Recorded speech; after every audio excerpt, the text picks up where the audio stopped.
Salut mes chers élèves de la troisième année collégiale. Pour cette nouvelle vidéo, on va expliquer la leçon intitulée Équilibre d'un solide soumis à de force. Vous écrivez le titre en rouge. Donc les connaissances dont on a besoin pour mieux comprendre la leçon, mouvement et repos, la masse, les caractéristiques d'une force, représentation d'une force. Voilà les objectifs que nous allons réaliser dans cette leçon. Connaître la condition d'équilibre. Et puis utiliser la condition d'équilibre dans le cas d'un solide en équilibre soumis à deux forces. Grand 1, on commence par condition d'équilibre d'un corps soumis à deux forces. Expérience. Un anneau léger, il a une masse négligeable, d'accord, très petite, est en équilibre, comme le montre le figure suivant. C'est sous. Regardez, vous dessinez le schéma. Et puis on répond aux questions. Dresser le bilan des forces exercées sur l'anneau. D'après le schéma, les forces exercées, d'abord on précise le système étudié qui est l'anneau, et puis on énumère les forces exercées, les forces de contact, la force de T1 et la force de T2, et puis la force exercée par la Terre. Voilà, système étudié c'est l'anneau, les forces exercées. F1, la force exercée par le dynamomètre 1 sur l'anneau, sur force de contact localisée. F2, force exercée par le dynamomètre de 2 sur l'anneau, force de contact localisée. Et P, le poids de l'anneau ou bien la force exercée par la Terre sur l'anneau constitue une force à distance répartie. En se contentant d'écrire le poids de l'anneau. D'accord? Remarque, vu que l'intensité de poids de l'anneau est beaucoup plus faible que celle des forces des deux dynamomètres, on peut donc négliger le poids devant les deux forces, donc l'anneau est en équilibre sous l'action de deux forces F1 et F2 seulement. Voilà.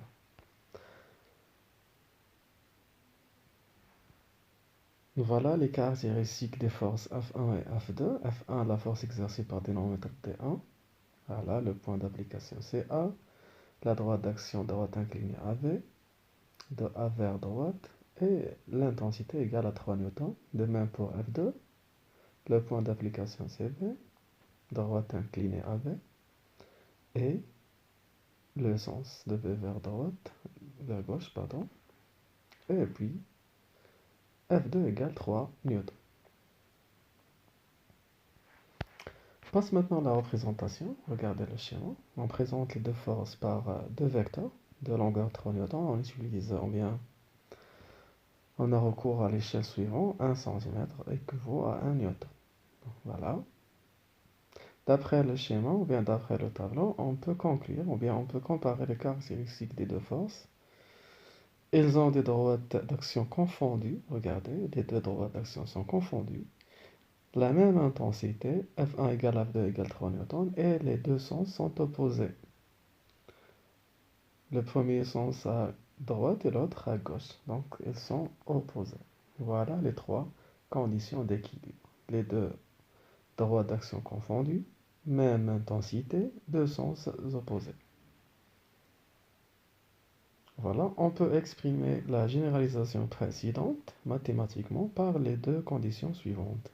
Condition 1, la somme vectorielle des deux forces est nulle, soit F1 égale F2 égale 0, vecteur nul. Et condition 2, les deux vecteurs de force ont le même support. On passe maintenant au grand 2, le poids et la masse. Quelle est la différence entre le poids et la masse? D'abord, on commence par la définition du poids d'un objet. Voilà, et les caractéristiques du poids d'un objet.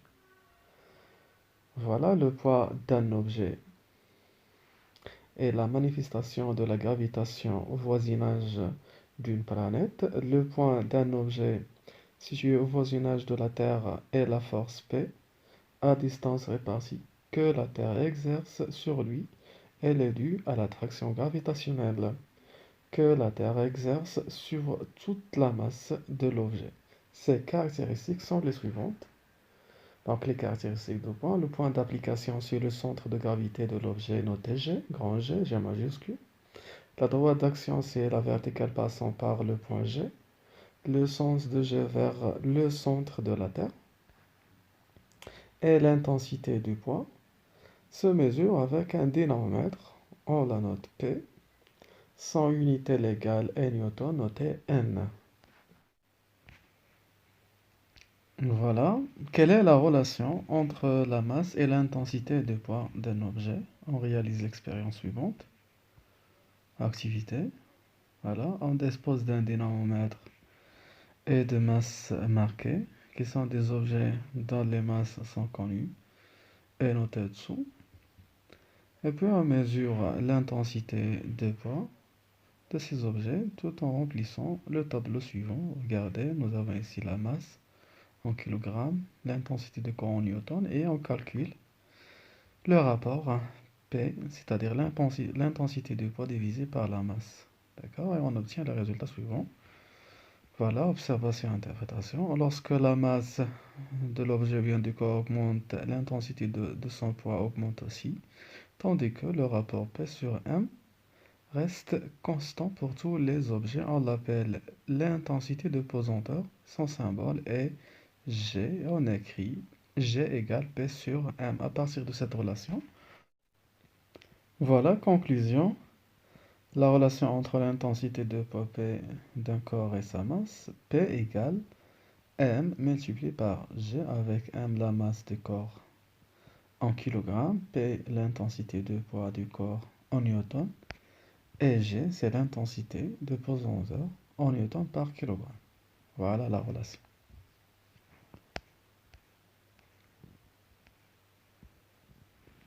Troisième paragraphe, quelle est la différence entre la masse et l'intensité de poids? Voilà la masse. D'accord? Une grandeur physique représente la quantité de matière contenue dans le corps.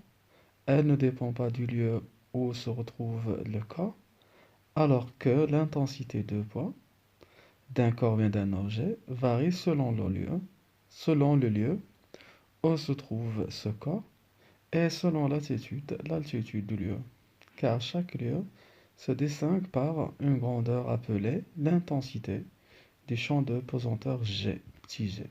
Voilà. Et remarque, voici quelques intensités de pesanteur G qui dépendent de lieu où l'on se retrouve. Voilà, vous prenez le tableau. Voilà, c'est la fin de la leçon. J'espère que vous l'avez bien comprise. Prenez soin de vous, mes chers. À très bientôt.